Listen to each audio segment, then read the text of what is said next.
Well, I got a lot of those. But here we are.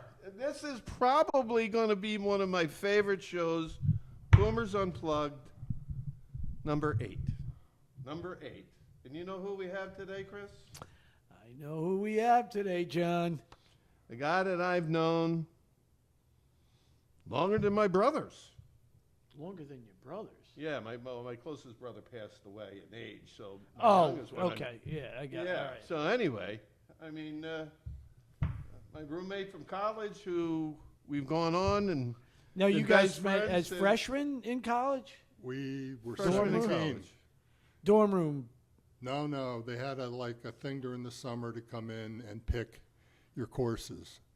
And I didn't want to be there. April. It was Was April it or May. April? It was in the spring. I didn't want to be there. Baseball and I looked season. for the first person that didn't look like didn't want to be The there. other and guy who looked like he was not wanting so to we took off in my car with another guy. There was another guy with us, but we went on We went on a drive around Allentown in a yellow Volkswagen Bug. Nice. And so then we came back, and I had to register for class. And then I was going to meet the football coach. Well, you were there to play football and baseball? Yeah, and then, maybe go to school. But that's a whole nother story. I was very good at 2 of the 3. Anyway, I had no idea what courses I registered for. I mean, I got there, they hand you your classes your freshman year. I had no idea what I was taking. I would have never taken an 8 o'clock in the morning philosophy class, right? Remember that? That's true. So anyway, Dr. Phil Ehrig. So, doctor of what? Rock and roll. Well, besides that. I was an emergency room doctor. Oh, wow. So you've seen some shit. 33 years, indeed. Oh, yeah. I could imagine. All out in the Allentown area? No, I worked in Pottsville, Pennsylvania. Pottsville. For 28 years, and then I worked in Honesdale by Lake Wallenpaupack for my last 5 years. Yeah, I know Lake Wallenpaupack. And now you're retired. Now I'm retired. I stuck it out till COVID was over, and This handed guy, in my my papers. image of him, all right, in the room was on his shoulder, laying on his side, the light from the wall. We had one of those lights on the wall over his shoulder with his chemistry book. And he's like, "Where are you going?" "I'm going down to this fraternity, that fraternity, for a party." "All right, I'll be there around 11:30. 11:30, he would show up. And, parties started later than we do today, right? Going out. But then 11:30, the thing is starting to rock. And here comes Phil, 6'4", hair blazing, right? And everybody's fired up, okay? So from the first party he went to at Muhlenberg, he was known as Crazy Phil. But I will tell you, and then we'll get into the funny shit, but there's nobody that I know smarter than him that I've met in my entire life, all right? I got a couple of smart kids, but, he's the smartest person that we're I going know. to do Phil versus Grok? Well, Was. he knows everything. He's the smartest guy. Look, I just got to tell you guys what to do. That's all. I'll delegate. Somebody's got to do that. Master of... I burned a lot of neurons along the way. I'm so. sure. But he had, some great stories. From when you're interning to, Working in the emergency room, always had a story every day. Oh, I would imagine. Yeah, okay. The shit you have to see between car accidents and gunshot wounds and all that other stuff, gang battles, fight, see it all. See it Up all. in Pottsville, it was mostly during the summer, they'd have block parties where they would block off A whole section, neighborhood, yeah. and then they just would roll in the beer trucks, and people would get drunk and smash each other over the head with Yingling quart bottles when they were empty. That was the big trauma. in Big cuts in Pottsville their every heads. summer. When you do your schedule, you try to find out when the block parties were and be off those nights. That's Or funny. it was not going to be a good evening. And what did you just like emergency room? The craziness of I it? didn't- Is that I why didn't you really- stuck it for so long? Pay. I mean, it paid well. I didn't know what I wanted to do. I did a family practice residency, and when I got done with that, I knew I didn't want to do Didn't wanna family do that. practice. So I got offered a job up in Pottsville, and I took it. Bill Leslie comes from a Dubowitz. long line of doctors. His father, Oh, really? his son. Yeah. Oh, your son's a Yeah. doctor too? Brother, sister-in-law. Oh, geez, you're not kidding. But I was from up that way, is where I was born in Tamaqua, which is Tamaqua. Schuylkill County, Pottsville, Schuylkill I County. know. so- I actually know Tamaqua. How do you know and you Tamaqua? admit, and The you'll admit reason it. I know Tamaqua is because a very good size. I don't know if they're still there because I haven't been in that part of the industry. Tamaqua Cable Company used to make all kinds of big specialty cables back in the day. Yeah. I don't know if they're still around. Well, it's in or Schuylkill not. Haven now. Is that what it is now? Yeah, they moved it over to Schuylkill Haven. Yeah, we used to buy a lot of big heavy-duty control cables from them. That's probably almost 40 years ago Well, now. I was there 3 years and then moved to Allentown, and so I kind of think, I'm more Allentown than Tamaqua, but Yeah. deep down inside of me, I'm a coal cracker. JB, you remember somebody from Tamaqua also. And when I tell him who it is, he'll go, "Oh, yeah, that's right. Who? Another big guy. 6'4", 6'5". Remember Big Dan from basketball? Oh, I was He thinking was about from him. He was the Tamaqua. only. He was from Tamaqua. He was from Tamaqua. He was a really good basketball player. Big dude. Oh. Big dude. 6'5", 6'6", couldn't dunk though. No, well, he probably weighed 300 pounds. He was big. Well, I was 260. 300. He wasn't 260? sloppy. He What wasn't was you sloppy. What was you at? What were you at? 260. And you think that good dude was, I was- the same weight as you? I was sloppy.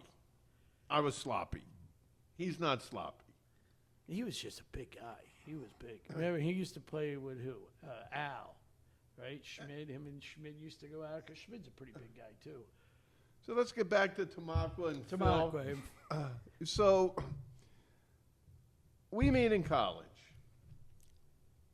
and I will tell you that we probably had some of the craziest, under-controlled, borderline experiences that there would be no way you could do on a college campus Today. Yeah. Yeah. Oh, No way. definitely. Yeah. Kids today have no idea what you used to be able to do. Now you can't. We get would have been in jail every Absolutely. other weekend back then. Yeah. Well, I don't know. At If you point got we would caught. be in Now, jail, well, but now, if we did it now, we would be in jail. well, every no, other not now. Now you don't go to jail for anything. All right. I mean, if you're under 18. You go to the emergency room. Okay, but That's true. That's you true. know, the famous thing was The Phil's emergency Volkswagen. room. State cops don't want to freaking arrest anybody.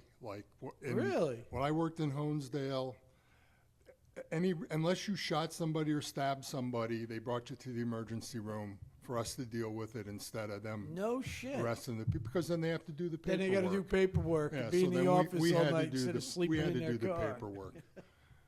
Hopefully it's changed a little since I left, but it was pretty bad. They used to bring drunks in, like after, they pulled them over 2 instead o'clock in the morning. of. I don't know, maybe DUIs. Wayne didn't have like a DUI center like, Allentown does, but they would bring, and we were supposed to sit there and babysit them until they Till they straightened sobered up up. enough. Yeah, so, and then the guy I worked for, he's like, well, if they're here, we might as well make some money. So he'd be like, get CAT scans of their heads and their necks. Maybe they fell. And so I just basically would see who was the next of kin and call them and say, come get them, please. So, Yeah, we have your son in a drunk tank. Yeah. Please come and get him. Now, did you guys get roomed together, or you chose to room together? chose. Chose. So you met each other and decided. Freshman year, yeah, and then after that we At roomed orientation, you We met? met at orientation and like Not ju- orientation, it was actually just register for your classes. That's all Which it is was. what, like a They- week they before took- school starts or No, something April. like He April said or in May. that? Oh, so it was we early. We were still in high school. they take you like on a tour, and then after lunch, you got together with your advisor and you picked your classes and. We never went on Like- the tour. We No, went on the we- tour. we went a you tour know, of in the yellow- Allentown. in the Different yellow kind bug, of tour. you know. The Yellow Tour in East Allentown, and I just remember when we got back, we were sitting there, the three of us, and the football coach came up and looked at the three of us and just shook his head and started laughing and walked away. We already had a reputation. So when I got into Muhlenberg, I had to go a couple weeks early for football, and then football camp broke and school started, and I was maybe one of 25 students that didn't have enough rooms on campus, so I stayed at the what was called the hotel trailer, which was one of the finer hotels in Allentown At the time, yes. At the time, Not now. not even close. However, all right.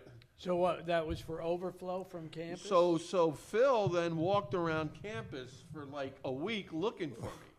'Cause I was the only guy he knew. Where the hell did he go? See, I had his I lighter. was- I took his lighter. And Yeah. You took his lighter? Can you imagine? Get that? outta here. Yeah. Anyway, great no, lighter that's a joke. But I was living at home. They were building a new dorm called New Prosser, and it wasn't done. It got done like the first week in November, maybe the last week of October, that I actually moved on campus. But I was living at home, so I was. That's funny. Muhlenberg is one of the colleges I was thinking of going to. well- I would have met you a lot sooner in life. While I was living at home, I had my best grades while I was there, and then I moved on campus, and everything went downhill. Well, not downhill far enough where you didn't After become I a found doctor. John. well, what happened was now campus opens up. Phil has a brand new dorm. First people in the dorm. Me, I'm in the other end of campus in the old dorm. And I walk into my room. So you didn't get any special Room treatment for 160. being on the football team, I take No. it. No. I already messed that up back in the spring.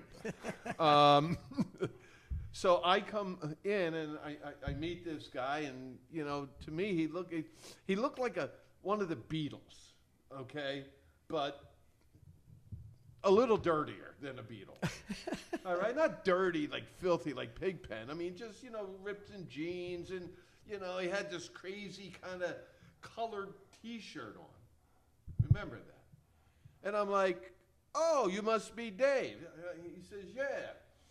I said, "Hi, I'm John Busick." He says, "Hi, I'm Dave Stone. I'm a deadhead." And I'm like, What's a deadhead? yeah, and I'm like, well, I'm kind of an upbeat kind of guy, so we'll probably get along. Well, that was my first introduction to the Dead. That colorful shirt was a tie-dye shirt. And every night, on one of those old record players where you stack the 'em. album And they then drop. Had drop the arm down. come across. Right?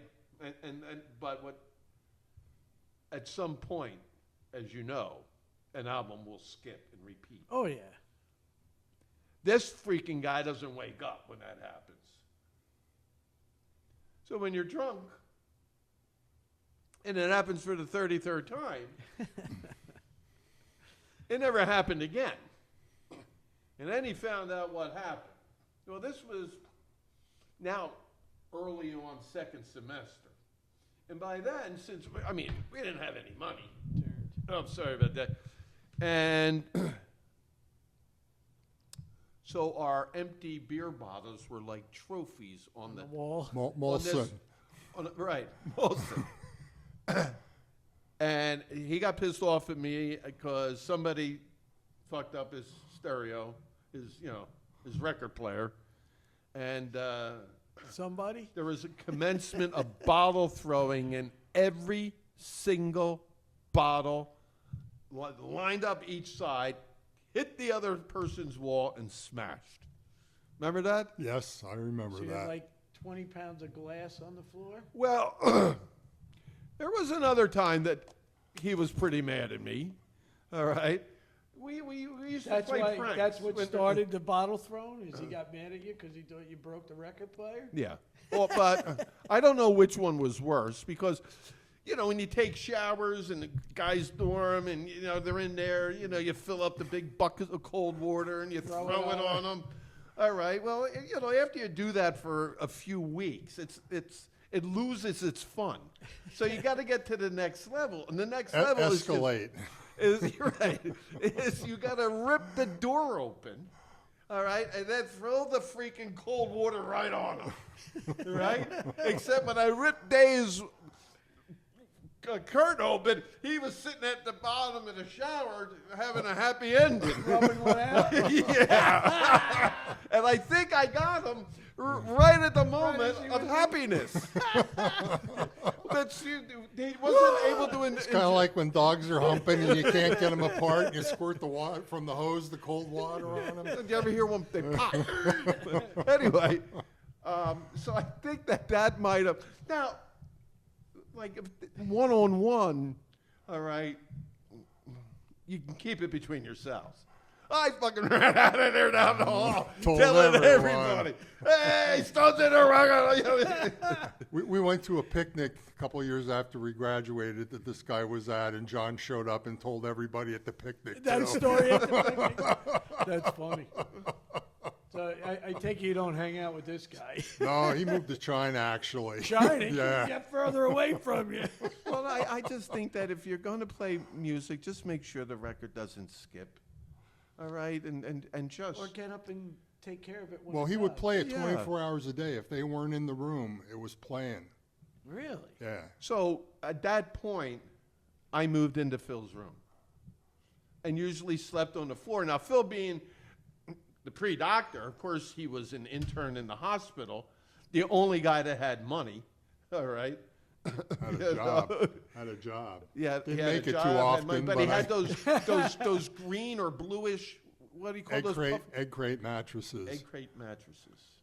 that So I would steal. But you The never ones knew. that literally look like you could put eggs in them? Yeah. Those things? Yeah. Yeah, I had like 4 or 5. If people needed to sleep over, you just stacked them on Think top it of was each other. And It was air mattresses before air Yeah. mattresses. So, yeah, so that, but the so only thing you don't know if they were new, if somebody died on it, I could never remember. yes. So Dave was not was not sad to see you leave. No, not at all. So then he had a dorm room by himself? Well, no, then the next, for that, when I was in his room, of course, he was all by himself in there. All right. Look, you go in that room, it was such a dump by that time. I mean, you know, you were glad not to go in there. I got an intern here, and his roommate Wolfgang was like a neat freak. So I could come in and be a pigpen, but nobody would notice. It was always cleaned up. I always thought he Right. was going to move back because he missed his neighbor, Mr. Bob, that would take him back. But Mr. Bob. Mr. Bob.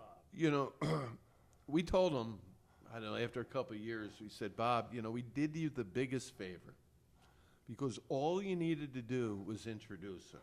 Chris, I'd like you to meet my friend, Mr. Bob. It said it all. How he got into college amazed us all. How he graduated, somebody had to be paid off.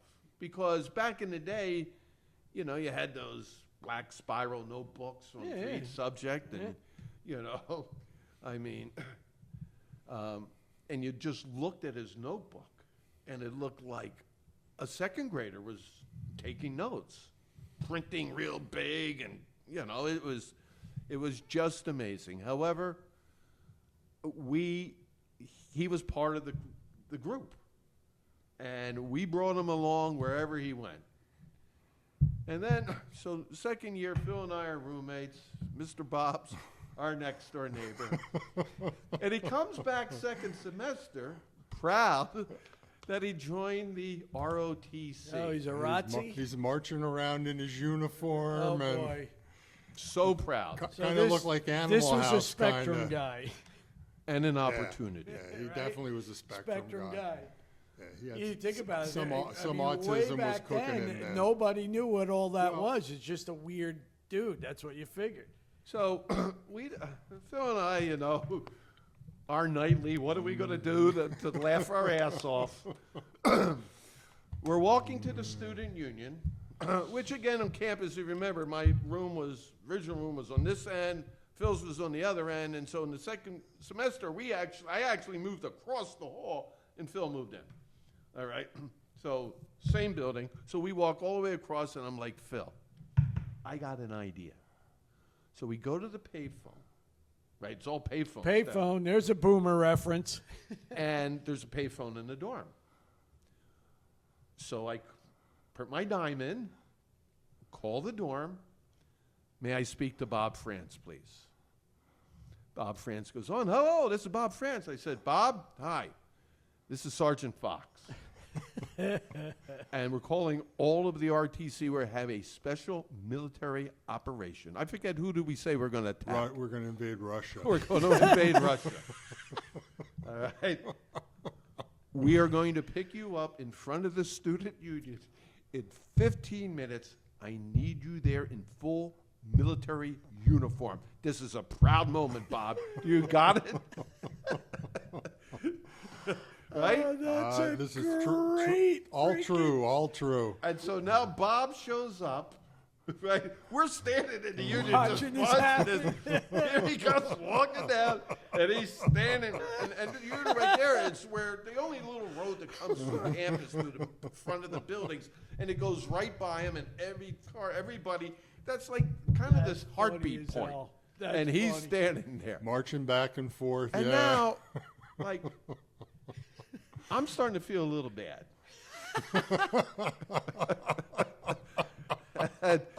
and I'm like, let's go.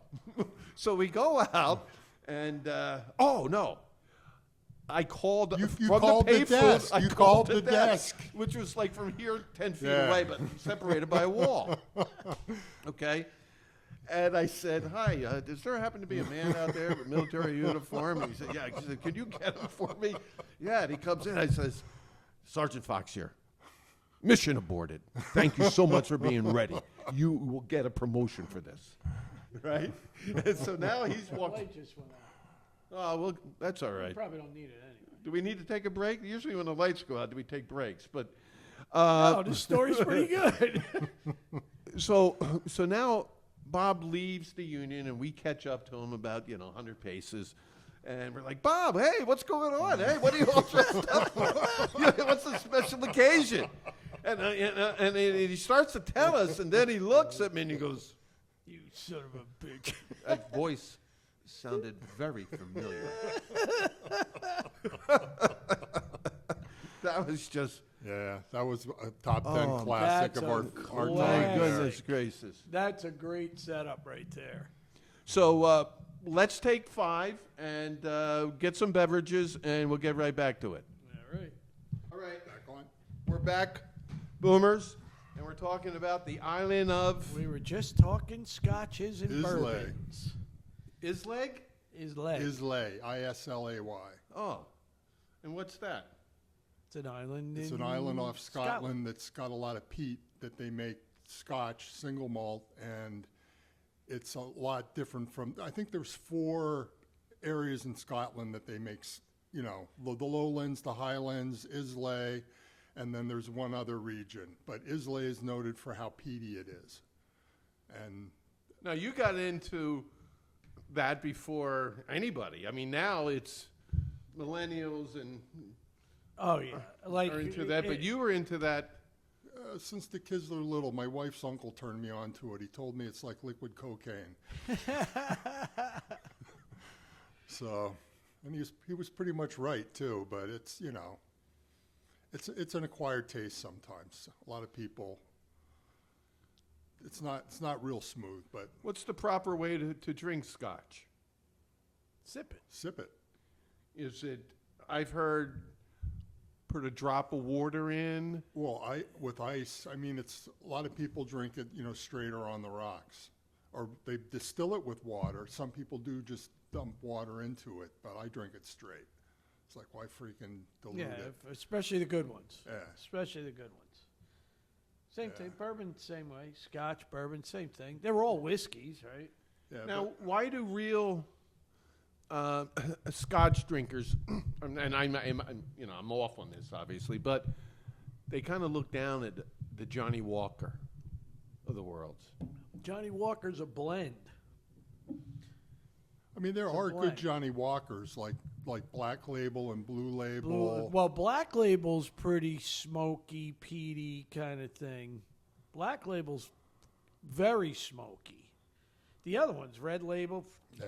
It's garbage. Yeah, a buddy of mine drinks Dewar's, and Dewar's, that's another one. I My just- father I- used to drink Dewar's all the time. I mean, he went over there and he brought Yeah, I have back friends who drink Dewar's. like a $250 bottle that was like 20 years old, like the bottle you had of bourbon, and it was all right. But he usually just drinks.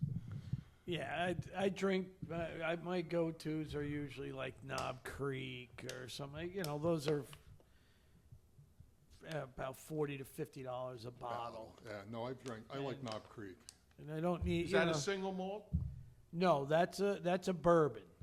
That's a small batch bourbon, and their standard one is 9 years old, which usually, like when you get regular bourbons, they're maybe 2, 3, 4, maybe even 5 or 6. So for an off-the-shelf bourbon at 9 years old, it's pretty good stuff, and it's 100 proof too, so it kicks your ass. Is All that right. in a straight barrel, or is that in a special barrel they age? No, that that's their normal. That's the normal. Well, supposedly, I don't know. Bourbon's got these rules.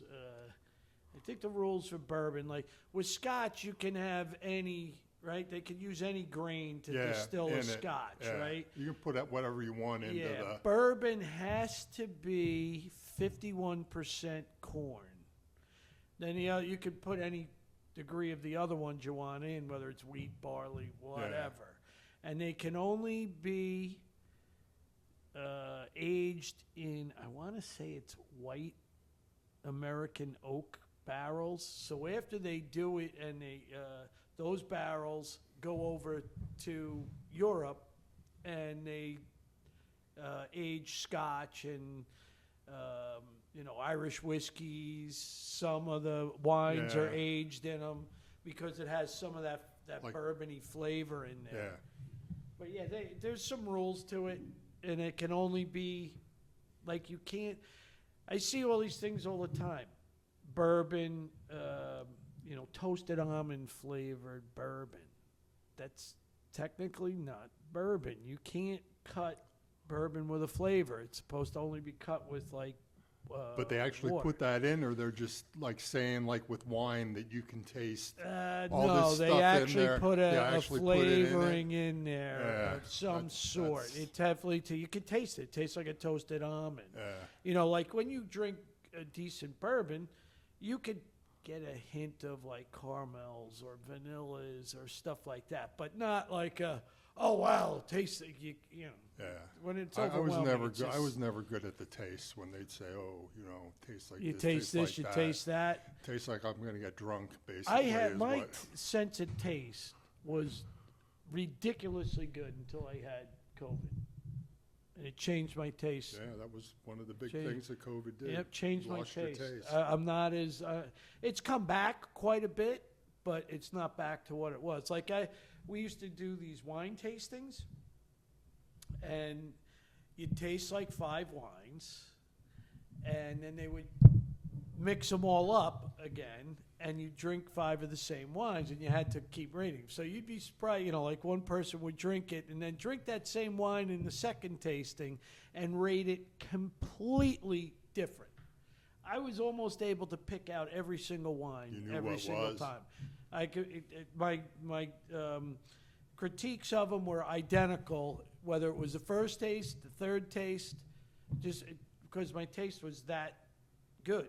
But COVID, when I went like this to a bottle of bleach and didn't smell Smell a thing, anything. I'm like, oh boy, I got it. So by taste, you mean mostly smell?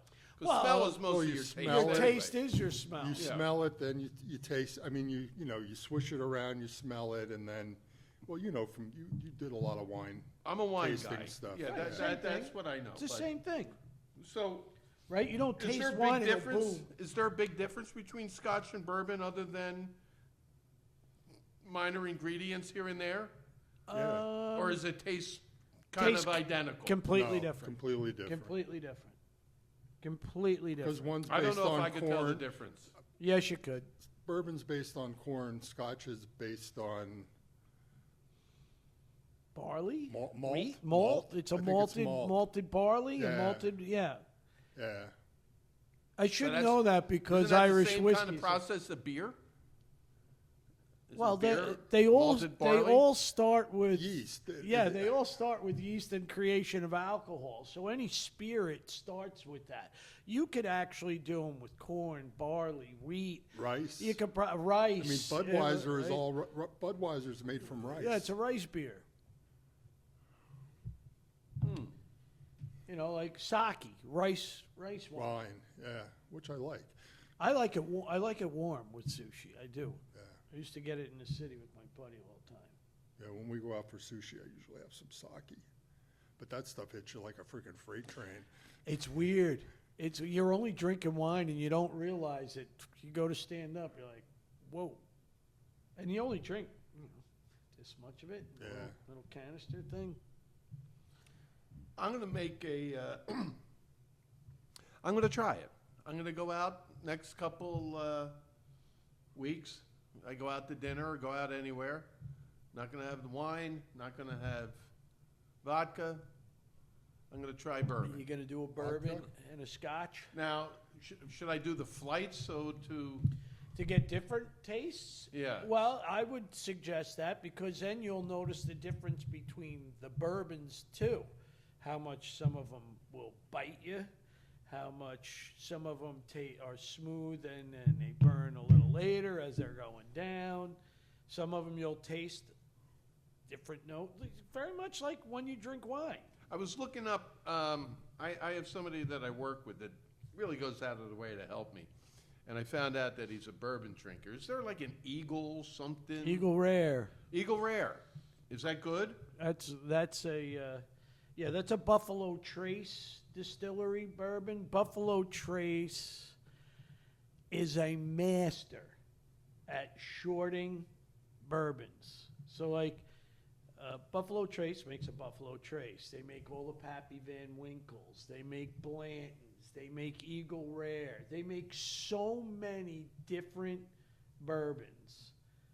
You'd be blown away. And like Pappy, you get a 25-year-old Pappy, if you can find it.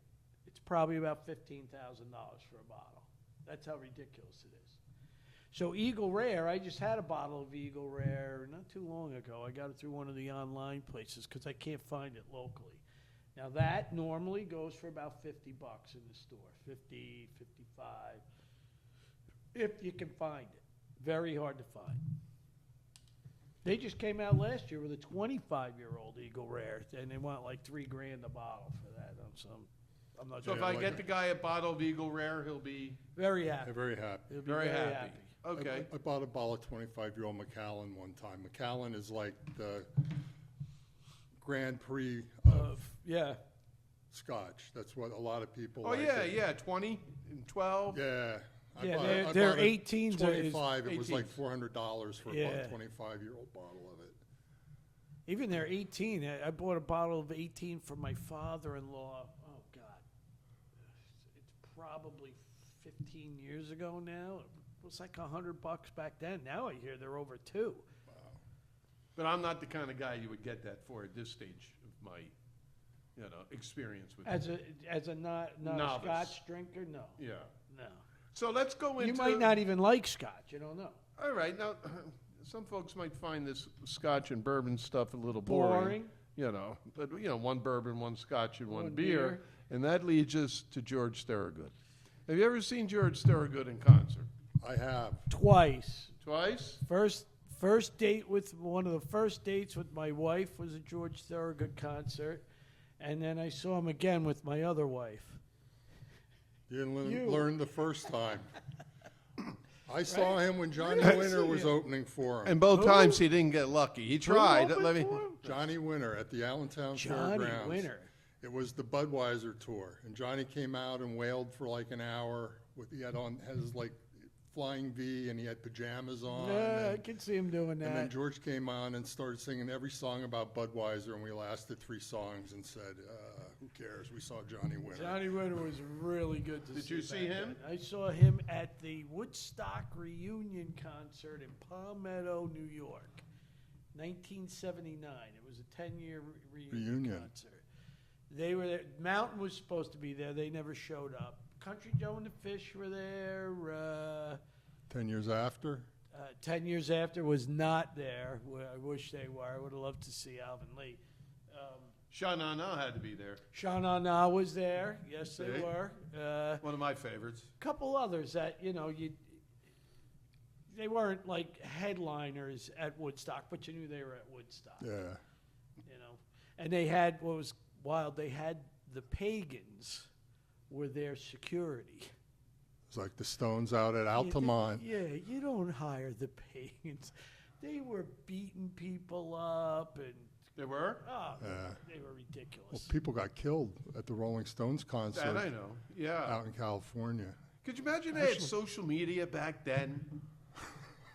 I mean, you think about it, right? Now look, all right. Everything seems to be more dramatic and bigger God, and yeah. the greater event than the last, no matter what it is. But do you really think it is? No, definitely Right? not. I mean, Yeah, Actually- everything. It's a look at me generation now. well, Woodstock anniversary this week, isn't it? What was that, the Yeah. 17th of August? This coming week. how many years is that? Was it 69? 69. 68. 68? 69. Was it 69? I Yeah, it remember was with my 69. mother. My mother was divorced, and she had this old, I don't even know, it was a black car, square box kind of thing. But she bought all these like hippie flowers, stickers, and put them on. And we went to the drive-in Flower movie. power. It was my brother, so I must have been 8 years old at the time.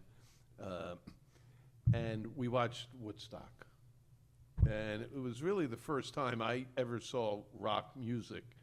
And I was just so fascinated that I wanted to go there. Like, that's what I want to do. I want to go do a festival like that. Yeah, because everybody looked like it was so fun. And then the rain came. And I was like, there's no way I want to do that as a kid. There's no way. That didn't look like fun to me. No, that was. But then the rain cleared and really Jimi Hendrix came on and everything was good Now, that's again. the Phil's favorite group, right? Our Jimi Hendrix? favorite artist, Jimi Hendrix. Experience. Unfortunately, Never got Gypsies. to see him though. He died before. No, you he would have died been into in, that. what, 70? 71? Yeah, unfortunately, 28 years old. Yeah. Dave Club. Stone introduced me to the Dead, and because of Dave, I was kind of anti-Dead for many, many years. I appreciate them very much so now. But Phil introduced me to Jimi Hendrix, and since that time, I have been and always will be a Jimi Hendrix fan. Yeah. I put a hot guy in the hospital when we were freshmen because of Jimi Hendrix. Yeah. Well, you beat him up because Well, you said a he wasn't kid no went good? by and Well, took he his stopped poster. by to drop off a few gifts for us, and I had a Hendrix poster on my door, and when he was leaving, he ripped it off. Ooh. And caught up with him behind the school library, and Why the hell would he do that? Just to Yeah. because fuck he was a with you? townie. He was like, he worked. It was just, John's people buddy- are ignorant. John's buddy Yes. Dave Stone worked on the dish line in the Oh, related to Dave cafeteria, Stone. so he was one of Dave Stone's friends. Dave is the guy who. had Dave the is the skipping guy, John. Records. Yeah, Dave is the Skipping So his records last name and was throwing Stone. mo- and Molson jerking off bottles. in the shower. Yeah. Yes, yes, and his friend ripped off his. But poster. anyway, But Jimi Hendrix. What other concerts, Phil? We were talking a little bit earlier today, right? I Yeah. mean, you've seen amazing concerts. You've seen amazing concerts. You If you probably could go are. back and to see one concert that you saw before, the whole show, beginning to end, Who what I would wanna you go see? Something that you saw, a repeat of what I you would saw. go see ZZ Top because the girl I went with, Dolores, was 28 and I was 17. So I would be doing that for what happened after the concert. Now So, today she could get arrested for that, right? No, Why? 17's legal. isn't it? 17, Pennsylvania 17 is legal if you want to. Oh, okay. All right, never mind. As long as you're consenting. It's a whole different subject. So, all right, ZZ Top. I All right, s- because of who we went with. I loved ZZ Top. I thought they were great when I saw them. They played a goof on the audience. So above, they have all the lighting above the stage, and they had, like guys walking on the lighting, doing adjustments and everything. And midway through a song, all of a sudden you see this guy going like this, like he loses his balance, and he goes down. And as he goes down, he drops a dummy off the top of the lighting thing, and it lands on the stage. And you think it's him, and everybody goes, "Oh my God!" And they just started cracking up laughing because they did it on purpose to goof on the audience. I thought it was one of the coolest things ever. So your vote's ZZ Top also? Well, no, I wouldn't vote ZZ Top, but I thought they were very good. Top 10. That'd be very difficult for me to say. Well, you have to say. You got to pick one. Uh, You might change it tomorrow, but I right would now. like to see the Who again. I saw them in '78, and they were incredible. Was that after Keith Moon died? Right or- after he died. Right after. So it was the first year, their first tour without him. Yeah. And they had some guy, Kenny something, playing drums for them. I think Ringo Starr's kid eventually ended up playing drums for him. Yeah, they were really good live. They were excellent live. And I remember $8 for the ticket, and you remember back then, the people who worked in these places didn't give a crap about where you went. You could go Yeah. right down to the front of the Ticket stage. upgrade, yeah. So we got really close. We got down, I would say, probably from here to your dining room away. Well, we're going to talk about closest concerts, but October 12th, 1997. October 12th, 1997. That's the concert. I would go there again and again and again and again. Rolling Stones. That is correct. How did I guess? All right. Veterans Stadium, front row, dead center. Oh, you got to the front row? No, I didn't get Yeah, to the ticket- front yeah, row. ticket- What, Tickets front up row there. seats? It's one of those stories that of a friend of a friend of a friend that never comes through, came through. Second row, dead center. The big guy with the harmonica, the traveling or Oh, Bob Dylan? no, John big guy. Papa. Yeah, what was his band? Blues Traveler. Blues Traveler. That was the opener. They're good. They were great. Yeah, He's they're from good. Quakertown, great. I've isn't he? seen them a couple Is he times. Quakertown, Pennsylvania? I think he Have you is. seen that dude? Well, hold on. So after that concert, when he was done, he played for about an hour. Nobody ever sat in the front row. They moved the second row up to the front row. And so it was me and my daughter who was turned 12 that day. And the reason that we were there, about 3 months before, maybe 2 months, they said, Ash, big birthday, 12, what do you want for your birthday? And she said, I want Rolling Stone tickets. And so fast forward, this is Ashley's godfather. Ashley has a dog named Mickey, and I have a Bengal cat named Jagger. And it all goes back to October 12th, 1997. And one of the greatest pictures that she sent me with her younger sister, Lindsay, was when they went out for Halloween, and Ashley was Mick Jagger and Lindsay was Keith Richards. And Ashley was an awesome-looking Mick Jagger.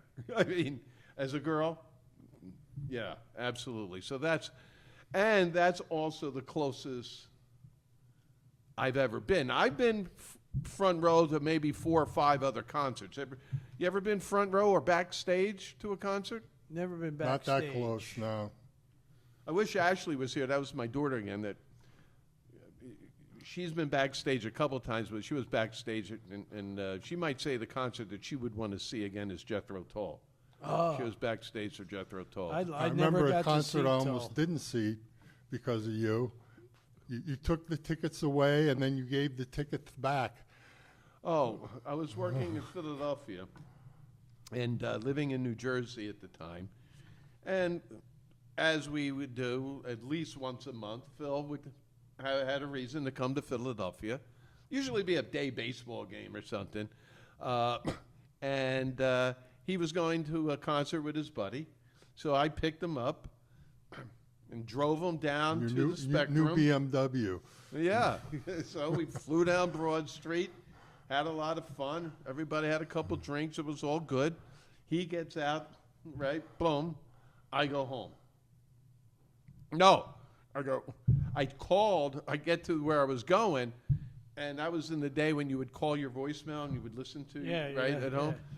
And it was Phil, John, I left the tickets in the back seat. Of your car. I walk out in the back seat, I look at them, and poof, there they are, right there. All right. So BMW flew back to Philadelphia, gave him the tickets, and how did the show go? There was a block of phones at Broad and Pattison. There's like 6 phones, and the number that I used to call him, I wouldn't let anybody Use the phone. People are coming up, and I'm like, I'm going to break your arm if you touch that phone. And my buddy that was with me, Joe's going, he's never going to call. He's never going to call. Ding, ding. I'm on my way across the bridge. Phil probably said, you don't know John. He'll call. Never underestimate a JB. So, but we got there. Concert was supposed to start at 8, and we got there a quarter after, and there was like a technical difficulty. So they were held up. As we walked in, they started playing. So it was every time I see my buddy Joe that we go to a concert, he reminds me about that. Remember when you got so lucky? So, And that was a Tull show? Eric Clapton. Oh, Did you- Clapton. I'm going to see him in September. did you? So, any other concerts? Have you ever been, right up front Ian Hunter sitting on the stage. of Mott the Hoople? Yeah, sitting on the stage. That was in Hitsville, in Passaic, a club smaller than your house. What year was that? Was he have like 1980. you have Mick Ronson with him, or no, he didn't have Mick Ronson. He had the keyboard player. He had his own band at the time. He went solo. The keyboard player, what the hell was his name? He's a very famous keyboard player. Can't remember his name right now. But he was really good. And I'll look. Dance and you know the drummers do their drum solos or whatever, and then they throw their sticks. The guy's stick hit me dead in the chest right here, and the guy next to me leaned over to pick it up, and as he picked it up, I stomped on it and caught his fingers underneath it. He was like, "Ah, shit," and I ended up with the drumstick. But that was the closest I ever was. We went to Stevie Ray Vaughan and Double Trouble at Kane University. It's a tiny university in New Jersey. And we give them our tickets. It was me and three of my friends. And they go, oh, wait a second, you got to wait over here. So what the hell's going on? You wait. 10 minutes goes by. We're like, what the hell's going on here? They ended up, our seats were where the soundboard was. So they couldn't seat us there. Yeah. They ended up putting us in the second row, right in front of the stage. So that was lucky. And that was Stevie Ray right at his peak, right when he came out. what year was that around? That was probably 83, Okay. 84. Probably saw him the same tour. I saw him at Irvine Auditorium at Penn. Yeah, it was right after he came out with Actually, Texas Flood. I was telling John about this. I have a picture on my phone of the ticket. Yeah, and Great show. I got tickets. We were third row, right in the middle. Except next to us was these two like young teenage kids with their freaking grandmother. So every time somebody got up to take a piss, everybody else would shift. So when you came back, you had to sit with Granny. But that was probably the same tour. I think that was the first tour he he was did. good. He was really he was good. That was when I was living in Manayunk. Manayunk, that's a cool town, Manayunk. It's gotten cooler and cooler. Yeah. My grandmother lived in Kensington, in Philadelphia, and you know, I was there and met her at her house. yeah, and you know, it was a nice neighborhood growing up in there. However, Back then. but she took a bus every workday, went to Manayunk when it was all little factories. Yeah, along the And river. She put in, she built by hand transistor radios. And When was this? Back in the 70s? 50s, Probably 60s, 50s, 70s. Yeah. You know, into Connolly that. Containers. That was the So- big factory down So going back into concerts and front row, back in the day when they would have what's called dance concerts, which would just be kind of a hall with seats around like in a gym, and you would get there early, push your way up to the front door and run in. So I get in dead center, Bad Company, Oh, that's a good show. right? And there was 4 of us. And we were in with in a van. We went out with a guy named Tracy Seeger. No, I met him. Okay. Anyway. Didn't have Brian with you? And there was drinking going on. No. And this guy, Brian, John were all the Tabor, virgins? Bad Company comes out, right? Bad Company. And John Tabor pukes all over. I mean, projectile. And I dive back like get out of the 3 way? rows to get out of the way. So I never made it back to the front, nor did I want to, to. because the whole concert he laid there on the floor, out In the puke? in the puke, with people tripping over and falling over him. All right, so gross. so that was when you go up front, okay, that's pretty good. Did you ever go into a mosh pit? Yes. That sounded any like famous like band, a fraternity party at Penn State, letting them puke and lay there all night and just stepping all over them. Yeah, right? Nobody. I was at concerts where there was a mosh pit, but I did not go in the mosh pit. The greatest black rock and roll band, in my opinion, Fishbone. Never heard of them. I've heard of them. Never. Anyway, I didn't know. All right. I didn't know they were black. This was back in the day, or Friend this took is me. Yeah, this was recently? in Philly. I was working in Philly then. The person I was working with, told me about it. I was listening to music. I said, "Yeah, this is great. You want to go? Yeah, let's go." I'm the guy where do I want to go? When we get in and I see this open space, let's get to the front. We get to the front. It's a mosh pit. I mean, back in the day where they're just anyway. Beating the shit out of each each other. other. I got out of there. I made it out of there. All right. But again, up in front, okay, another story. So the other time was Ted Nugent. Crazy Ted? Uncle Ted, yeah. Yeah, nothing happened there. And I happened to enjoy that concert. However, all right, I guess one of his signature moves was jumping off a speaker. And when he would land on the ground, they would have these magnesium bursts. Let go off all at the same time. And it was right in front of me. I Feel like swear you to lit on God, my fire? face was burned off. Yeah. All right. So I guess something did happen at that concert up front. But it's always eventful. Burned your hair off. I was with Frank when we were freshmen, and his buddies from Philly were playing at a place in Allentown, Dorneyville, called, what was it? Somebody Daniels. Charlie Daniels? No, it was Bill Daniels Rock Palace. We used to call it Bill Daniels Cock Palace. And Frank's buddies from Norristown had a band, and he was like the pyro guy, and he freaking put too much gunpowder in something, and when it went off, it started Bill Daniels' hair on fire. His toupee was burning. You were there? I was there. Wow. Were you up front?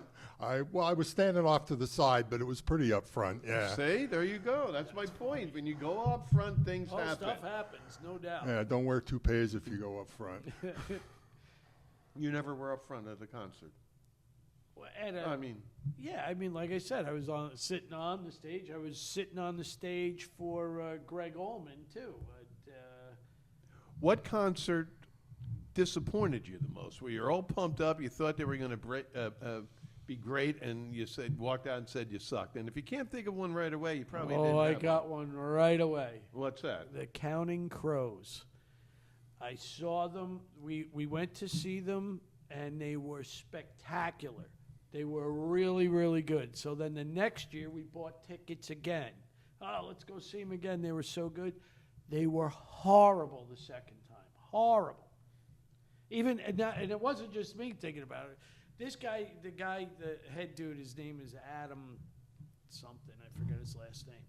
He did nothing but talk for 2 hours. He'd play a song, then he'd talk. Yeah. And he'd talk about the girl he met when he was 15. I'm in the bathroom taking a leak, and there's this young kid next to me, and he looks at me and goes, when you think this guy's going to shut the fuck up? I said, I was thinking the same thing. He just never stopped talking. The rock groups and performers, they participated in a lot of activities. So chances are, if they did a concert and were up all night for the next concert, they were kind of run down a little bit and probably using artificial stimuli. His excuse for the concert that he was putting on, it was not that he was using it as an excuse. This is our 25th anniversary tour. We're going to play what we want to play, not what you want to hear.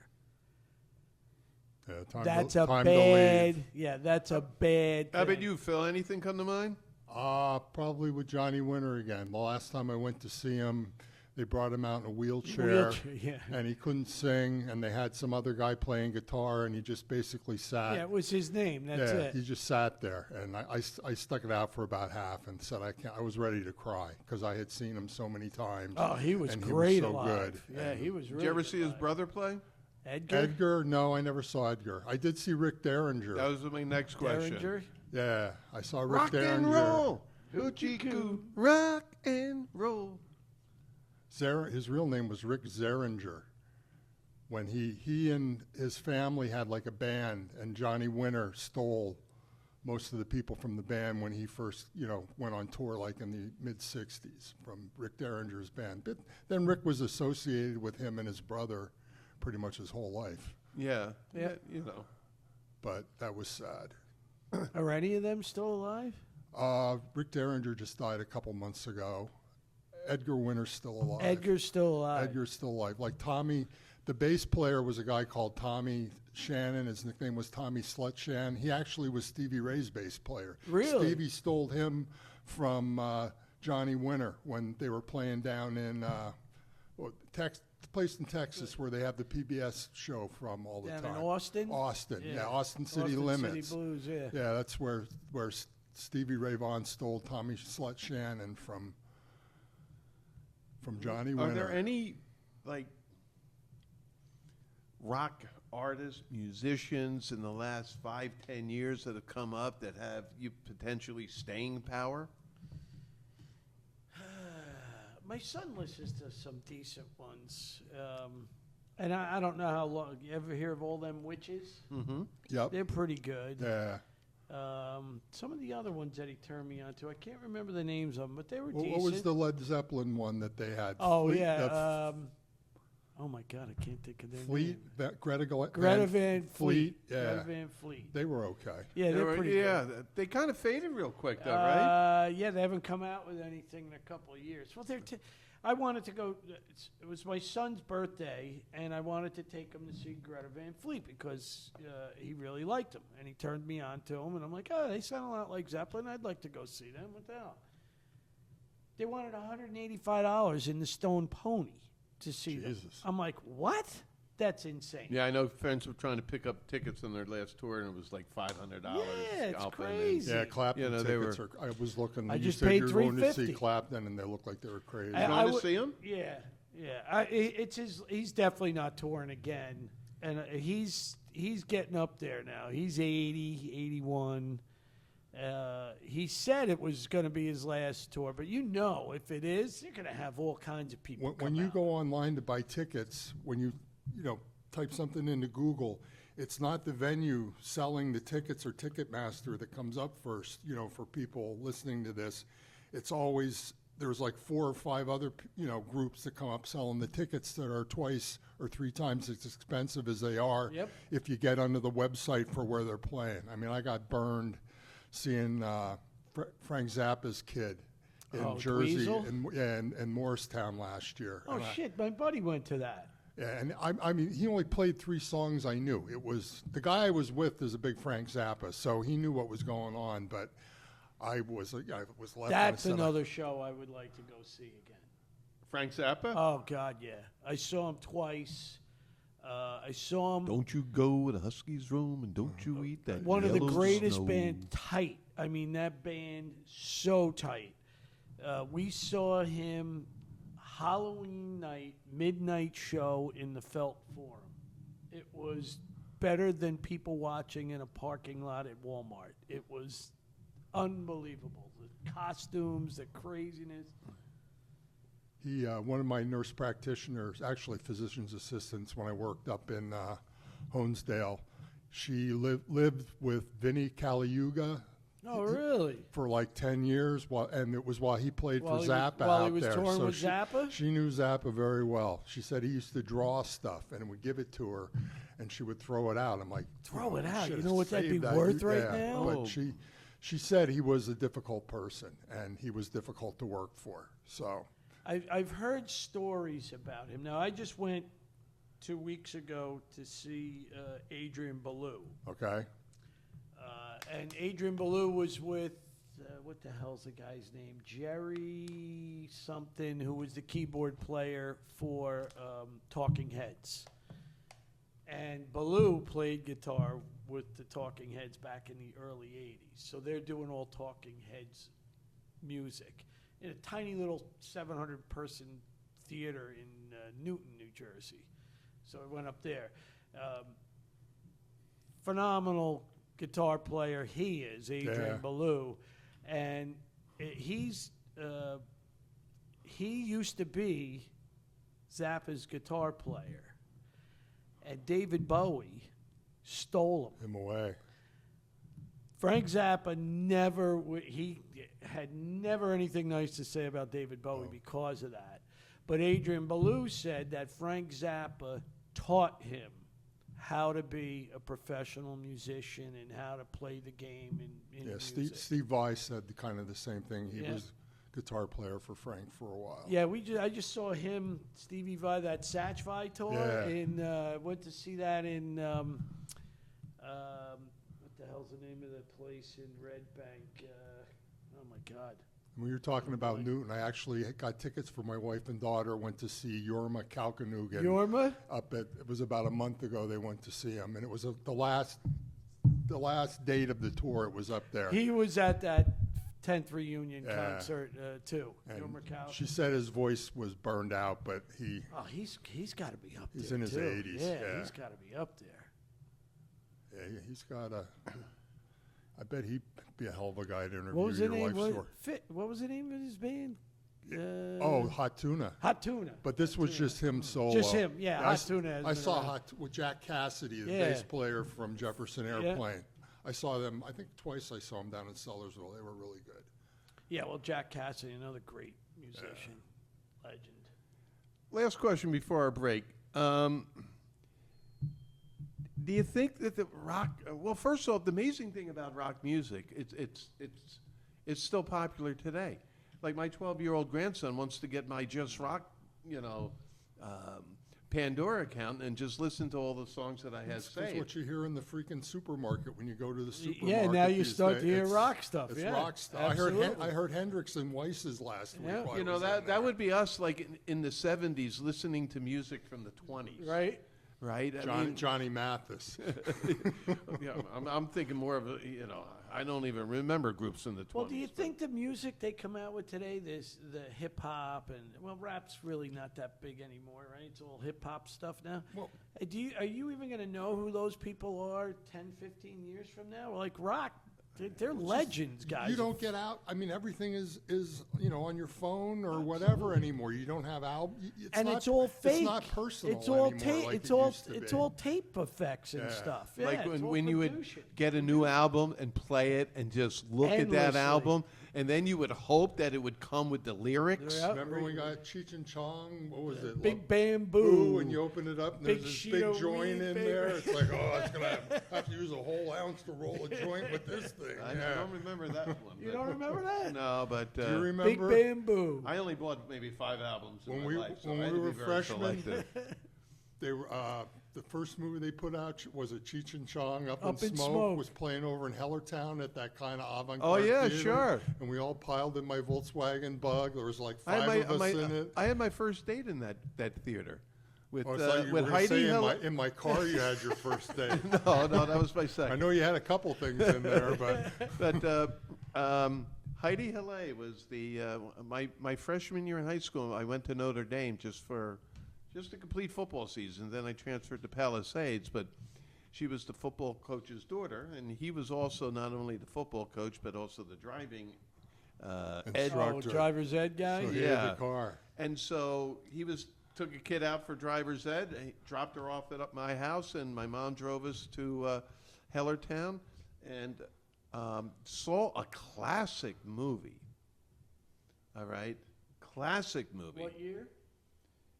That would have been 76? 1974.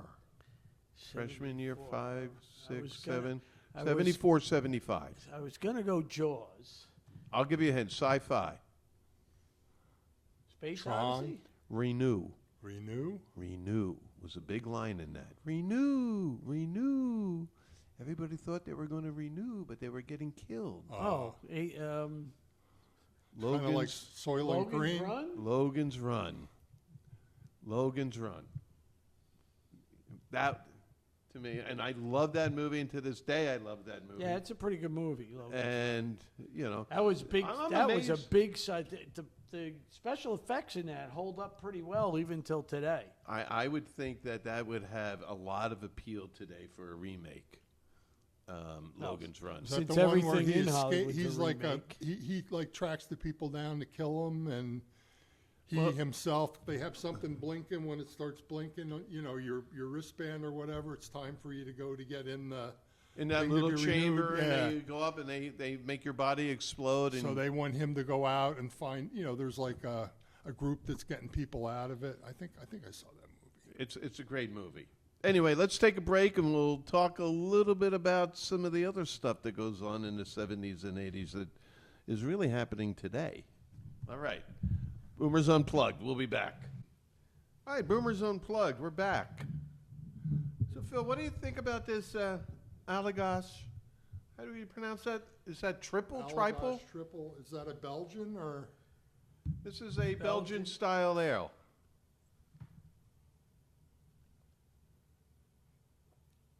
It's good. I just picked up some from Jersey, a triple Horsehead microbrewery or something. They have it's a Belgian triple. Is that the one that Four horses. River Horse? River Horse. River that's Horse. it. Yeah, like Yeah, I picked up the a hippo. Hippo is Yeah. their Yeah, their that's logo. really You good. want to lean up a little or pull Yeah, it that's back? Yeah, pull it like, back. You don't have to get the. That's you know. like right by Bordentown or something, isn't it? The River Horse Brewery. There's so many of them now. I had it on draft, and I went when I go to get liquor. I come to Jersey to Bourbon Street because it's like $5 or $10 A lot cheaper. than PA. And I had it on draft last week at former George's at the Liberty Tavern where we went to school. The bar that could be a whole show in itself, George's. Yeah, But- George's was the bar that was on the corner of 26th and Liberty. Yep. Therefore, on the corner of campus, and that was the only bar there. And when I went there to college, So what you guys, 79 to 83? 82. 78. 78 to 82. Yeah. So when I arrived there, I had a friend of mine's license, Kevin Burke, and it was an expired license with 2 weeks. That's why he gave it to me, because he got his new one, but he was 21. Right. So you could. So I went to George's my first semester at 17 years old. I didn't turn 18 till October. And from that point forward, we were getting served at George's. They never asked Phil. Phil looked like he always looks No, like he was 25. I had a license from Arizona Oh, that said I I didn't know was that. 21. Yeah, and they didn't have pictures on licenses Back then, yeah. Yeah, so the first night I went into George's, they carded me, and then for 4 years I never Yeah. got Once carded you again. get in. But I was getting when we met, we drove over to East Allentown to a place called the Beer Barn. It was a beer distributor you could drive through. So it was Now, three PA was 17-year-olds, 21 and we got a back then? case of Molson. You know, my son, there was a beer barn down near Philadelphia, maybe in Northeast Philly, and they've been going down, driving through there since they were 17, 18. Yeah. Now, back in the day, and you lived back in the day when in states where the drinking age was 18. Yeah. What do you think about I was legal that? to drink in high school. I was- turned 18 I in was February. drinking when I was 14 in Jersey. I was getting Well, yeah, served. you could, but not legally. Well, but what do you think about reducing the age again to 18?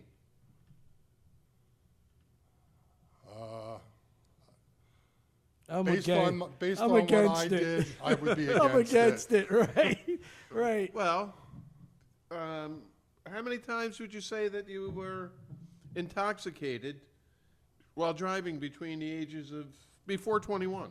I plead the Is that fifth. per week? Right. No, did you ever drive drunk Oh yeah, before 21? I was driving drunk when I was 15. So I didn't no, even have but a license. It's not my point to incriminate because that's Yeah, God. 50 years, 40 years ago. But my point is, did you ever get pulled over by the police? Yes. Once. And what happened? Well, we were on top of Fifth Street Mountain in Emmaus, and it was a Ford Mustang Mach 5. There were 3 of us, and we had a case of Miller Pony bottles in the back seat, and we had the seat open so you could see right in, and we were standing there, 3 of us, taking a piss, and a state cop Car pulled up. comes up. And shines the light on us, shines the light in the car. He goes, "What are you doing, guys?" And my one buddy, I won't mention his name, says, "Officer, we're lost. How do you get to Emmaus?" And the cop goes, "Well, you just turn your car around and drive that road right back in and you'll be in Emmaus." It was like 11 at night, so he didn't want to do the paperwork. So he let us go. That was the only time I ever almost got popped for drunk driving. I had a DUI when I was like 19. You did? Yep. What happened? Lost my license for 60 days, but they gave me a work permit so I could drive to work still. But back then, it cost me, I want to say the fine was $250 back then. Look, but that's all nice and everything, but I want to hear the details of what happened. All I right, mean, so did you, here- you so know? here's the story, all right? So we're hanging out all day at my friend's house and we're drinking. And I'm pretty professional at this. So my friend Andy and I were leaving. Now, Andy lives the same direction as me, but I got to take a little detour down the road to get to his house down Route 10. The police station is right on the corner of Route 10. I live down the road, maybe a half a mile. He lives down the other road, maybe a half a mile. So I got to do that loop. About a mile. Yeah. I'm good with numbers. So I'm driving down to the light, and I make the right, and all of a sudden, out of nowhere, a cop comes and pulls me over. My friend Andy, who's in the passenger seat, knows the cop because we're in the town that we all grew up in. The guy's name Makes was sense. Billy Platt. Billy Platt was the water boy for The high an school team. equipment manager for the high school football team. And that's how Andy knew who he was. So Andy's in the passenger seat, I'm driving, and Andy goes to get out of the car, and a cop comes running out of the woods, literally the woods, and slams the door on his leg. Says, "Stay in the car." He turns to the guy, the other cop, Billy, and he goes, "Billy, don't be a fucking asshole. Let him go." I'm like, Good one. Now, so they go, all right, well, we're going to leave your car here. They drive him home. They take me into the police station. And back then, they didn't have breathalyzers on the side of the road. You had to go into the cop police shop. station. Yeah. So I go to the cop shop, and it took like 20 minutes for this machine to warm up. So while you're waiting, they're giving you all the bip, bip, bip, bip, Yeah. bip, bip, bip. And then the guy says to me, he goes, hey, listen, while we're waiting for your test results to come back, do you want to watch yourself on video? So I'm like, yeah, sure, why not? So they turn the video on. I'm on one leg, touching my nose. Shit you can't do straight. I was doing like I was Nailing it. I was like and the guy comes back and he goes, you did so good on the physical test, we were just about to let you go. I should have had a recording of this because I probably could have played it in court. He goes, but you blew a .17, so we have to arrest you for DUI. So that was how I got popped for DUI. A second time, I go Before or after? This is later. This is much later, at least 10 years later. We were at a wedding all day. And then after the wedding, we went to this bar called September's in East Hanover, New Jersey. They close at 2, so at 2 o'clock, the whole place is emptying out. The maid of honor that was maid of honor in our wedding was there. That's what we were doing there, meeting her. So she comes out, she's making a left, and we're making a right because I don't want to go towards the highway. I'll go the back road, so I avoid cops. There's literally a cop sitting right across the street. He's just waiting, watching people come out. He pulls out behind me. As I'm sitting at the light, my wife starts beeping the horn and flashing the lights and saying goodnight to her friend. I'm like, I hit my wife. I go, I'm going Gently. to jail. I go, I'm going to jail. I'm telling you, what are you doing? You're calling attention to us. I make the right, I make the left, and boop, pull me over. At that time, I was on the suspended list, too, because I hadn't paid a fine or something from an earlier thing. So they take me out of the car. Then the girl who was the maid of honor in our wedding pulls up. Her last name was Rillo. They owned the most popular restaurant in town, and everybody knew the Rillo family. So she pulls up, and she's like, what's going on? And I go, Di, I'm going to jail. They throw me in the back of the cop car. They take me away, and they put, they do the usual. Take your shoelaces, take your belt, Yeah, they you're put you gonna in a strangle cell, yourself. that kind of stuff. And so now I'm waiting for somebody to come and get me. My wife knows I'm going to jail. She's with Diane. So I'm in the jail cell. They never give me a breathalyzer. The guy comes up, the same guy that pulled me over, and he goes, how do you know Diane Rillo? And I go, how do I know Diane Rillo? She was the maid of honor in our wedding. He's like, really? Okay. When they get here, you can go. And they let me go. Now, I there had you one. go. I had one when I was 13, John. This is the first time. 13. My buddy John Madonna, I don't know Yep, if you I know. remember I know. him, Yep. got killed drunk driving. Oh. His sister lived in Macungie, which is about 5 miles from where I live, and there's a country road that goes right from my house to her house. And she had a kid that was like 4 years old, 5 years old, so we're 13. So she wants me and John and this other buddy of ours, Keith, to babysit the kid while she goes out trying to pick somebody up and have number 2 kid, I guess. But anyway, she leaves us a case of fucking beer and a bottle of wine.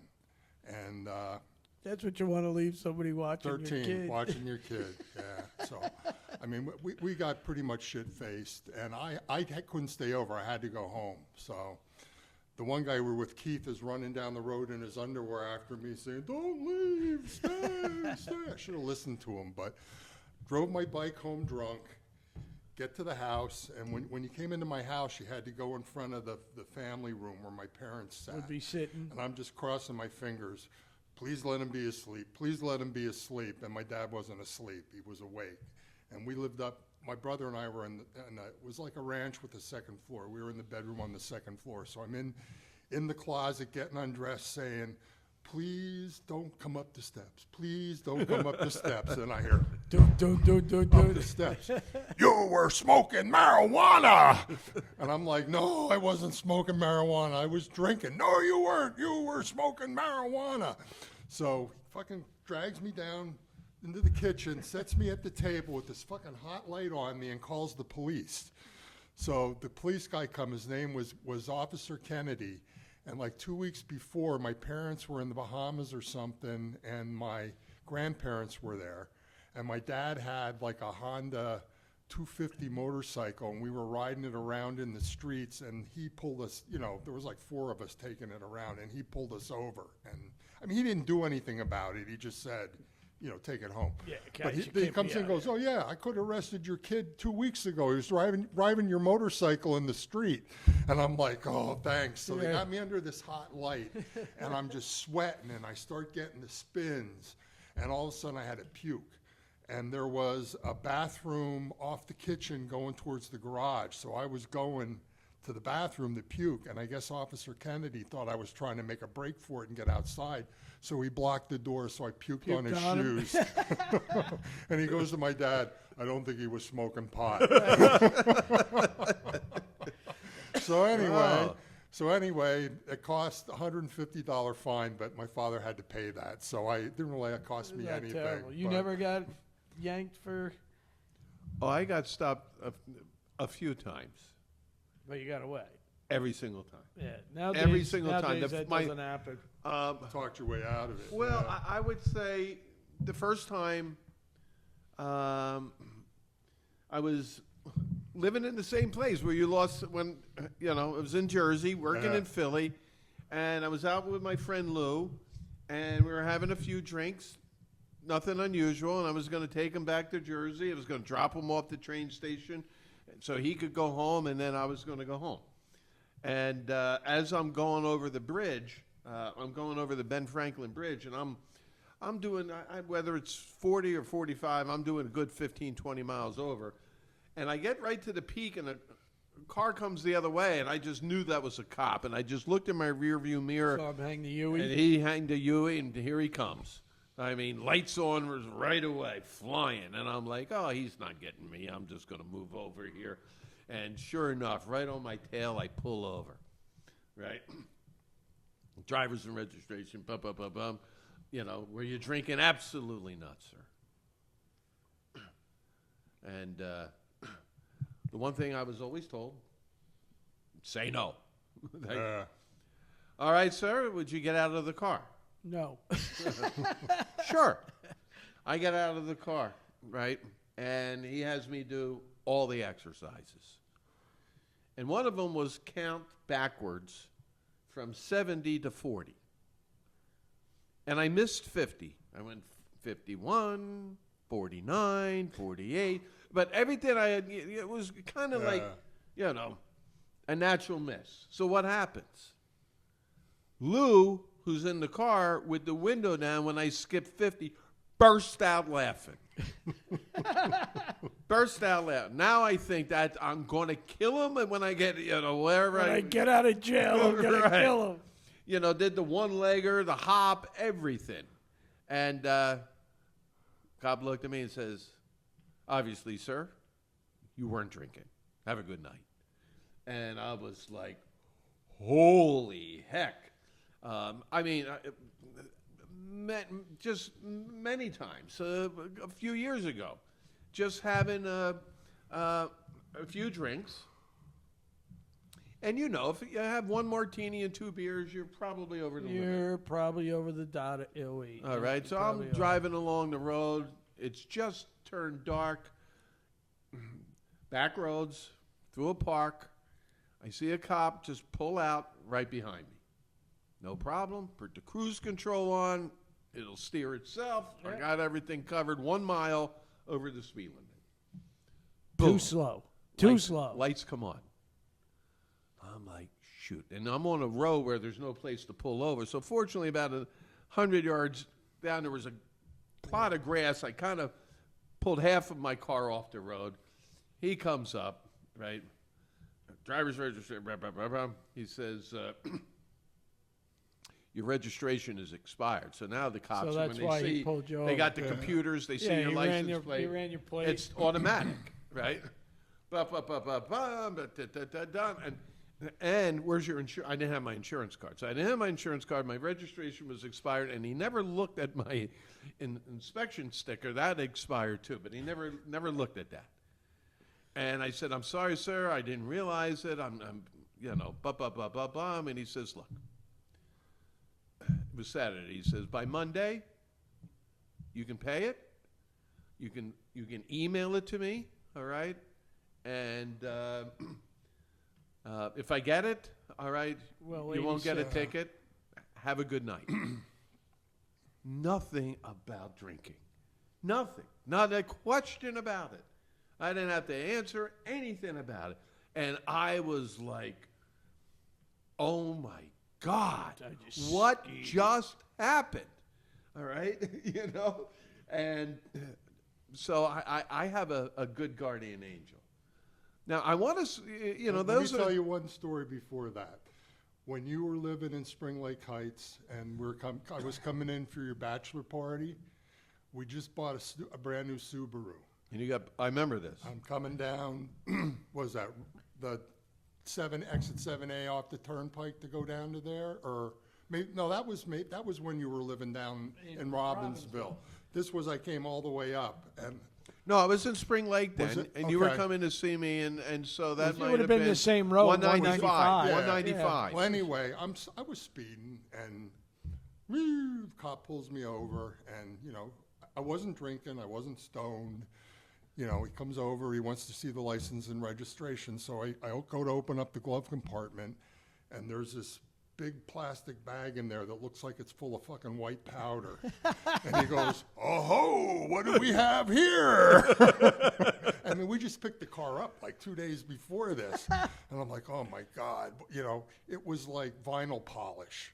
I reached in and got it and brought it out, and it was a bottle of this white vinyl polish. And I think the guy didn't even feel like arresting me or giving me a ticket then. He just said, He thought he Have a got a nice home day. run. and get turned out of into here. nothing. Have a nice He thought day. he had me That's a busted. And classic. So those are always good stories, but I want to switch it up and. Have you ever spent a night in jail? Nope. We'll get to that one at another part. Did you ever shit yourself? Oh, God. 2 days ago, I think. Anybody who says no is full of shit. I remember shitting myself when I was like in third grade.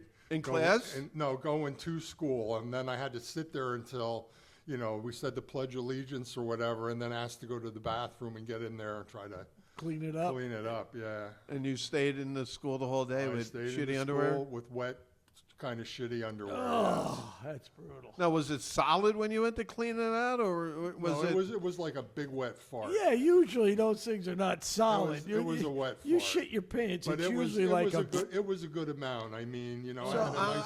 I'm going to start with the lead story here, all right, since I kind of followed the stories at the end.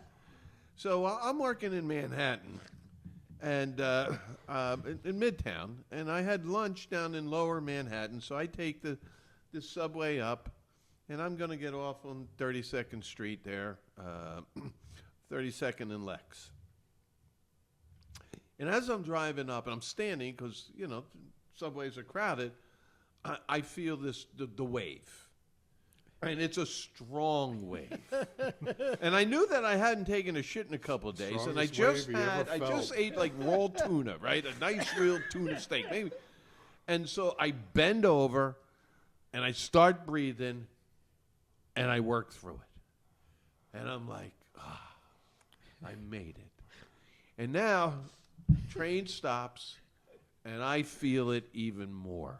All right, and I'm like, oh my God. You were in a I suit. get out in a suit.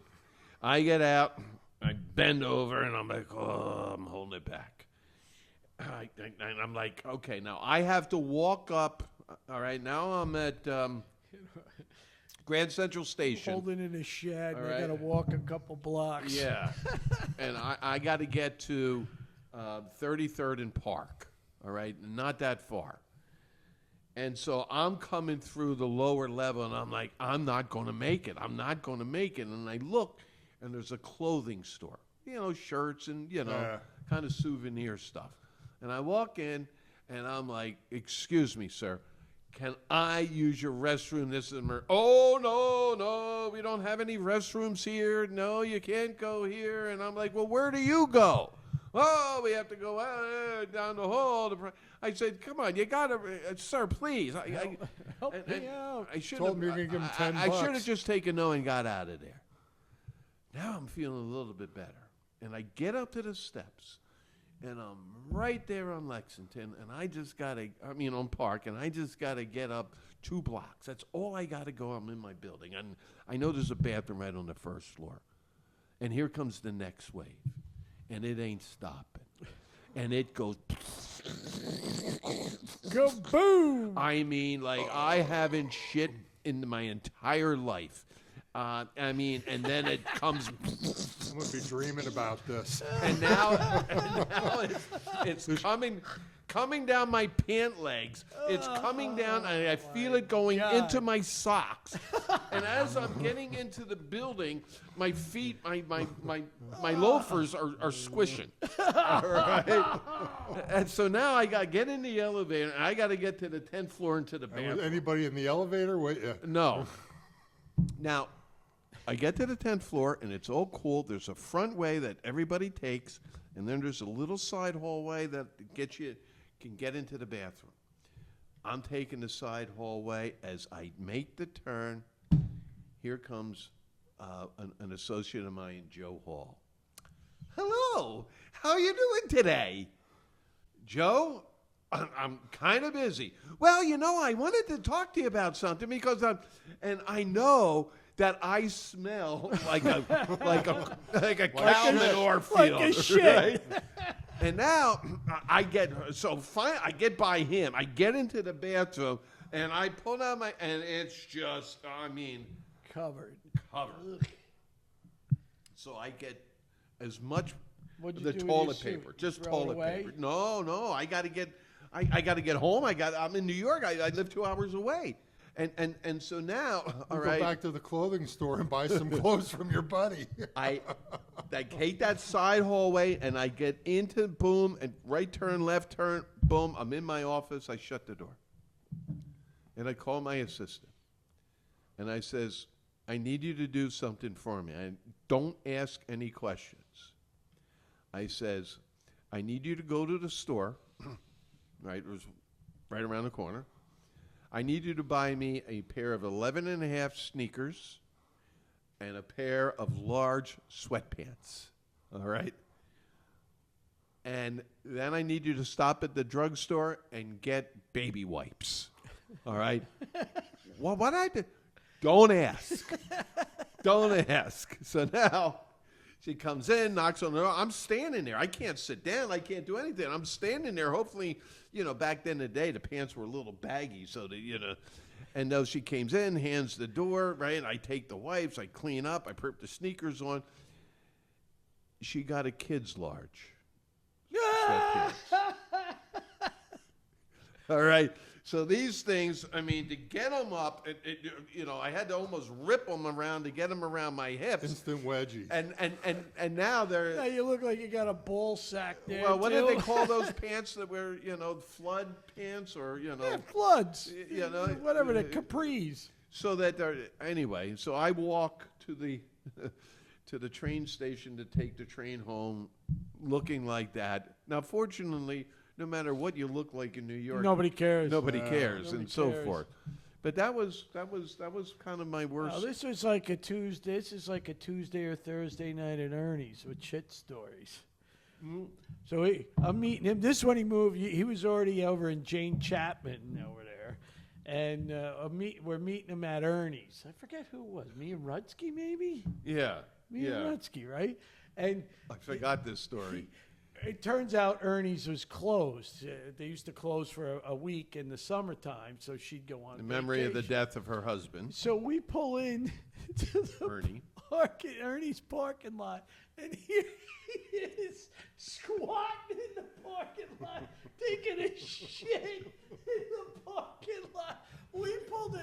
Did he dig a hole first? This was after hearing No, it's a 900 blacktop. shit stories from him. We pulled in and we see him taking a shit. We couldn't stop laughing. I got one question, John. You claim that your farts never smelled. Did the shit smell when you? Shit gives Oh, them away. yeah. I mean, you ever not go for a while? It goes from hard, where you almost get ripped as it Yeah. comes out, to it's liquefied.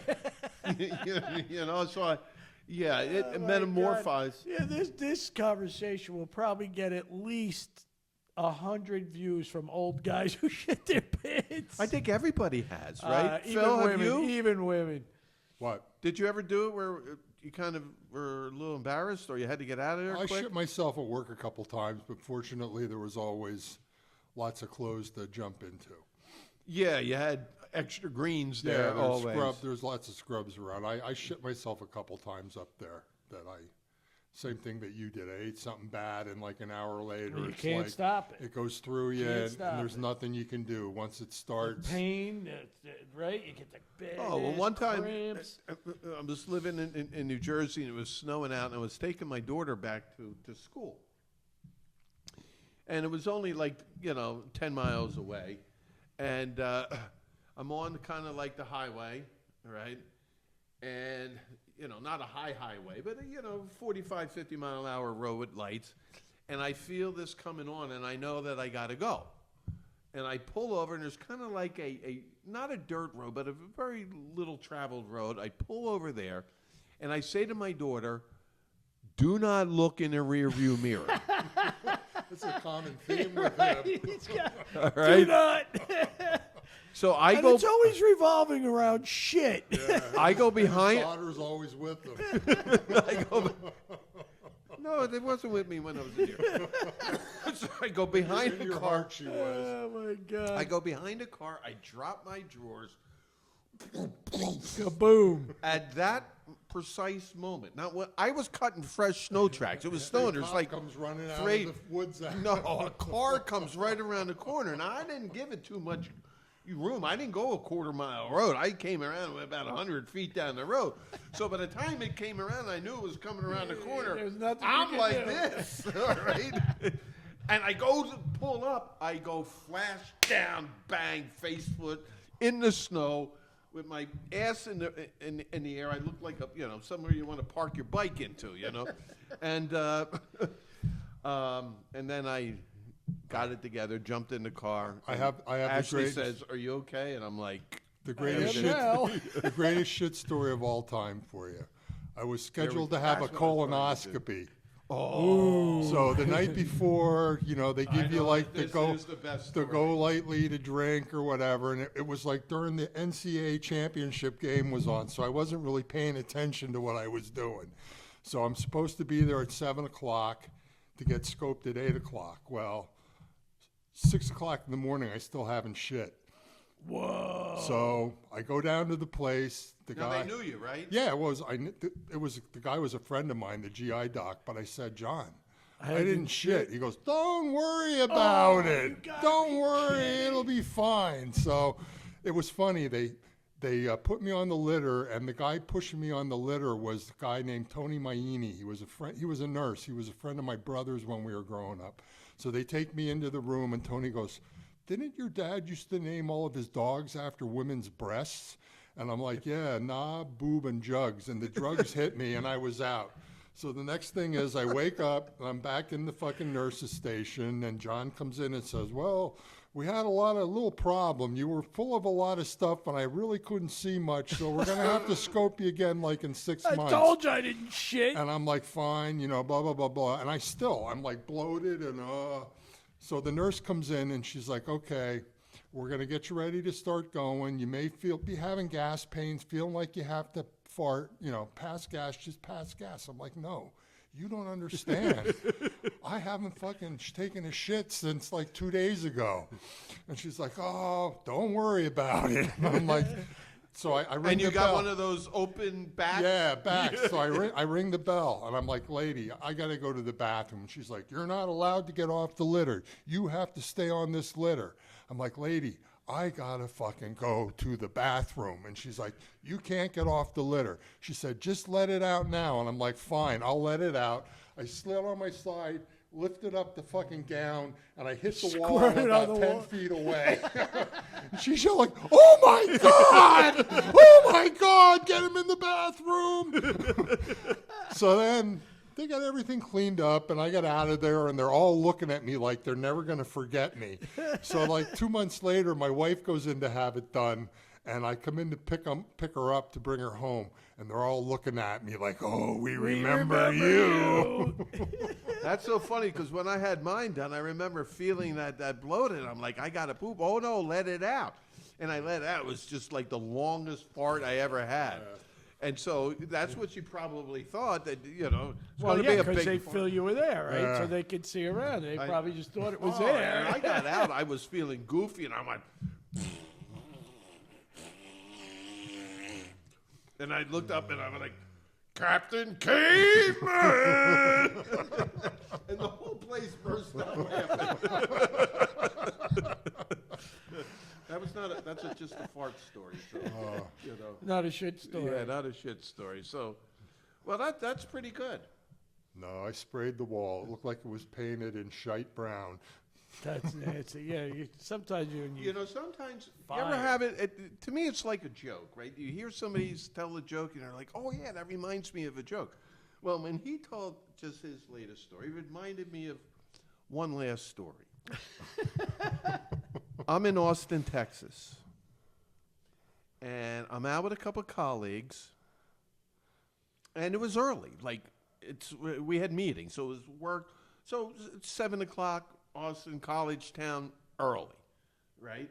But the bars were open, the music was playing, and so forth. So it was a nice time. We go out for a couple hours. We're just going to go back, right? No harm done. I go into our first place, and I'm like, I feel the pain.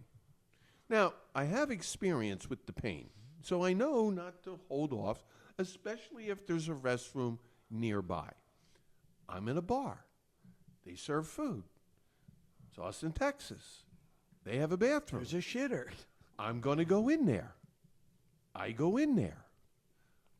There's 2 stalls. Cool. No doors on them. That's okay. Nobody else is here. I look down. There's no toilet seat. No toilet seat. And I'm like, if I try to sit on it, I'm going to fall into it. Right. I'm going to hover. Oh, So I hover, and I let it rip, and it doesn't way. come down. It went straight. I don't know this. I'm like, oh, that was really good. And it was really quick, and I'm done. They have some toilet paper, no toilet seat, The only but, thing they but they have. have toilet paper. Anyway, so I wipe up, I look down, and I'm like, where's the that shit? water's pretty clear down there. What, I shit water? Right on the wall. Smash, boom. And I come out, and the guys are like, "Oh, you feel better?" And I'm like, yeah. Let's go. Right now. Let's go. Well, we just got a drink. I'll meet you outside. You stay, I'm leaving. All right? Because there's only 3 people in the bar. If somebody works there, goes into the bathroom, they're going to know it's one of 3 people. I'm getting out of there.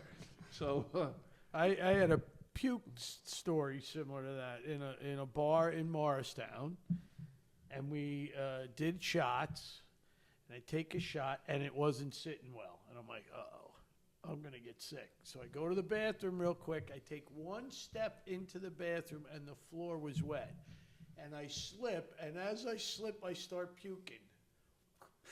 Wall after wall, I puked all over this bathroom. None of it went in the toilet. It all went on.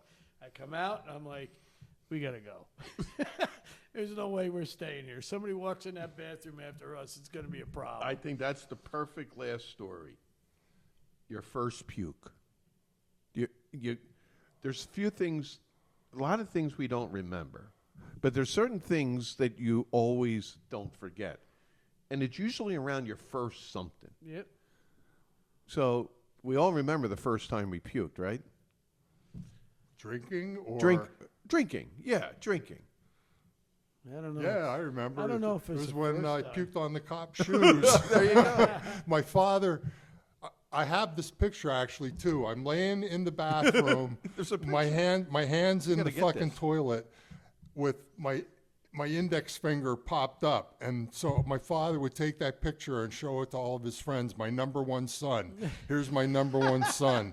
When he fucking died, that was the first thing I took from the house was the picture. The number one son The picture? number one son picture. That's He kept funny. it in his wallet and would show it to people. The worst puke story I have is I'm in a bar in the East Village on the corner of Bleecker Street. It's a Mexican bar. I'm there with my friend Bill, his girlfriend at the time, Kelly, my wife, who was my girlfriend at the time, and they were Kelly and my wife happened to be really good friends. We're sitting in this Mexican bar. That's a whole nother session, but we'll get And to I that got, later. and we're doing shots of tequila. I take a shot of tequila, and again, it's like sitting like, you get that water, you know, your Probably had the mouth worm in is it. watering and all that shit. And I'm like, I'm gonna get sick. Where am I gonna puke? And there's a garbage bag in like this stand right in front of me. So I go like this, and I puke right into the garbage bag. And as I'm puking into the garbage bag, I'm realizing that it's the tortilla chips that they scoop out and put on the table. And I just heaved all in them. I'm like, we gotta go. Nobody noticed the difference. Oh, this comes with queso. So I was in 8th grade, and there's a family, my mother's cousin had a child, and they had a baptism. And the family was getting together, all right? Not a whole lot of us. My mom had a bunch on her side. Anyway, they were serving beer out of a keg, poured in a pitcher, pitchers on the table. I said, can I have a beer? Yes, John, you can have a beer. I had permission to have a beer. I had the beer. I had another beer. I had another beer, right? At that age, you probably don't have more than 5, No. right? Right? Maybe 3 or 4. Yeah. Okay. And now I'm obviously drunk. And somebody said, I remember this clearly, get him some coffee. Right? The adult, right? That's what they did. Get him some coffee. That's gonna work. That's going to work. Get him some coffee. I never drank a coffee a day in my life. I get the coffee. It's on the table. All right. I kind of reach for it. I knock the coffee over. and you know, back in those days, those tablecloths were more like big napkins. Yeah. And they just soaked up all the coffee. And I'm like, ugh. And they're like, well, you know, I don't feel good. And if somebody says, well, get up to the bathroom. I don't know. Like, I think that if it's like, you know, a lot of things you do for the first time, you don't realize you're doing it, and then you do it, right? So throwing up, you don't realize that you're feeling this Not sick and you're from going to throw drinking. up. So they're walking me down the hall, and it can't be more than 100 paces. And I just let it vroom, vroom, vroom, all over the floors. All right? And I was all decked out. I had my nice, remember, at that time, it was the first time I got platform shoes and I Was it wore like a them. leisure suit or? They were green with white crepe soles. Think about that. Like green suede. I had a green, like Johnny Cash jacket with this green suede with studs on it. Who knows what pants I had? Probably dark pants. All right. But I was all proud. Everyone was like, oh, you look so good. And, you know, I mean, I probably looked like a fool if I looked at that picture today. And so now they said, put them in the car. And they put me in my uncle's car. You passed out in the car? Well, You puked in the car, too. Both. And it was my uncle's brand new Cadillac. So now I get home, right? And my dad, my stepdad's pissed off, right? Well, yeah? You want a drink? Let's drink. That's what he says. I'm like, I just woke up after. I'm like, and he says, we're going to show you how we drink in the Marines. And he takes a beer, pours it in the glass, right? And I'm like, okay, I you know, I don't really want to drink that, but. And then he's got a shot glass, pours in whiskey, dumps and it in it. drops it right in. Yeah, the old Boilermaker. And then he looks and says, now you drink that goddamn thing. And I just was like, he didn't make me drink it. I know I didn't drink it. I don't know what happened after that, but That was the end of the story there.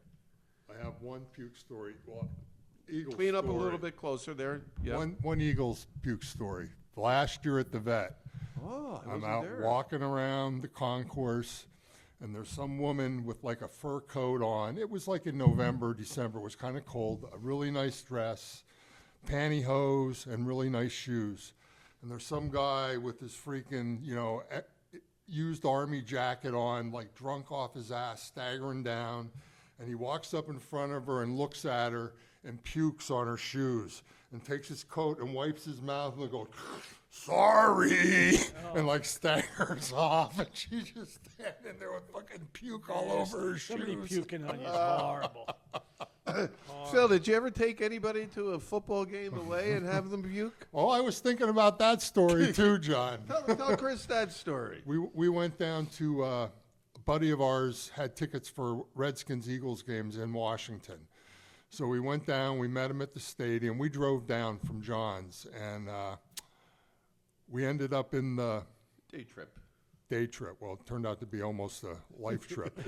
We ended up in, like, they had bars in both end zones. And One of the best times ever, right? We were drinking, and I remember they had the microbrewery was called a Big Jack. That was the only beer they had. And we were drinking and doing other assorted things. And I got pretty fucked up, and I'm like, I got to go sleep. I got to go do something. So I went back to our seat. Well, before I went back to the seats, we're walking through the stadium, and we're like, oh, let's get high. So we go into the fucking bathroom and go into the handicap stall, the four of us. And the two guys with us are fucking Washington lawyers that we're with. And they had a joint. So we're getting stoned in there, and it's like, okay, we're going to go back out. So we come walking out the bathroom, and about 4 cops and about 5 security guys come walking into the bathroom. Right? If 10 more seconds, we They would have would've been caught dead. you. Yeah. Yeah. But like I said, we had 2 sleazy Washington lawyers with us. So anyway, I go back and I go to sleep, and John goes back with them to the bar, and I get up in the 4th quarter and come and find him, and it's time to leave.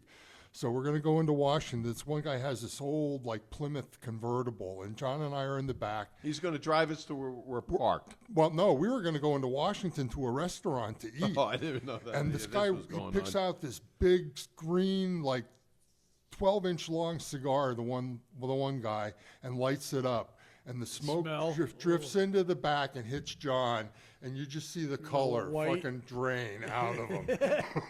That he just got white, and then he passed out. So we're driving around the stadium, and I've got the back door open and John's head hanging out of the fucking car with him puking. And every time I see a cop, I'd fucking pull his head in and shut the door, and we would drive by the cop, and then I'd open the door up and put his head back out, and he'd start puking. So finally we got near where we were parked, this field like a mile away. So I kind of threw him over my shoulder and carried him back to the car and stuck him in the car. And we got back to exit 7A again. And, Well, no, before that, I woke up, and I was in the New Jersey Turnpike. And I'm like, How'd I get here? right. And Phil was driving my car, all right?